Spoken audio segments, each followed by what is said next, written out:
বঙ্গবন্ধু হত্যা মামলায় ফাঁসির সাজা পাওয়া পলাতক আসামি নূর চৌধুরী কানাডা নয় পূর্ব লন্ডনে আছেন।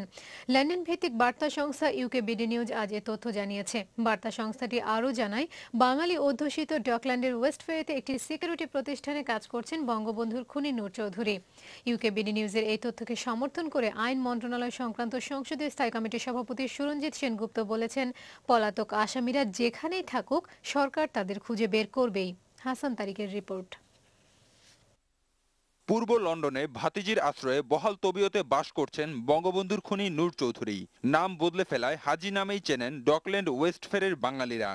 শনিবার লন্ডন ভিত্তিক বার্তা সংস্থা ইউকে বিডি নিউজ বেশ গুরুত্ব দিয়ে নূর চৌধুরীর বাসার ছবি সহ খবর ছেপেছে। বার্তা সংস্থাটি জানায়, 4 বছর আগে কাপড়ের দোকানে কাজ করলেও এখন একটি সিকিউরিটি প্রতিষ্ঠানে চাকরি করছেন বঙ্গবন্ধুর পলাতক এ খুনি। 2006 সালের প্রথম দিকে এখলাসুর রহমান ছদ্মনামে নূর চৌধুরী বাংলাদেশ ঘুরে গেছেন বলেও জানায় ইউকে বিডি নিউজ।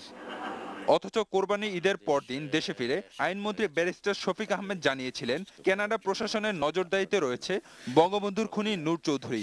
বাংলাদেশ সরকারের কাছে তাকে হস্তক্ষেপ করার জন্য বা তাকে পাঠাবার জন্য যে প্রক্রিয়া, সেটার একটা হলো আইনি প্রক্রিয়া, তার একটা শেষ যে সুযোগ সেটা হলো সে একটা দরখাস্ত দিতে পারে আদালতে, এবং সেইটাই বোধহয় সে চেষ্টা করে যাচ্ছে।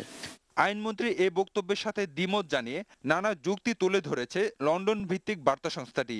এ অবস্থায় আইন মন্ত্রণালয় সংক্রান্ত সংসদীয় স্থায়ী কমিটির সভাপতি সুরঞ্জিত সেনগুপ্ত বলেছেন, যেখানেই থাকুক বঙ্গবন্ধুর পলাতক আসামিদের দেশে ফিরিয়ে আনবে সরকার। একই লোক কখনো কানাডায়ও থাকতে পারে, কখনো লন্ডনেও থাকতে পারে। তো আমার কাছে যেটি সবচেয়ে বেশি প্রতীয়মান হয়, সে লন্ডনে থাকার সম্ভাবনাই তার বেশি। আমাদের বর্তমান সরকারের পক্ষ থেকে আমরা সর্বরকম প্রচেষ্টা চালিয়ে অপরাধীদের শাস্তি এক্সিকিউট করার চেষ্টা আমরা করব।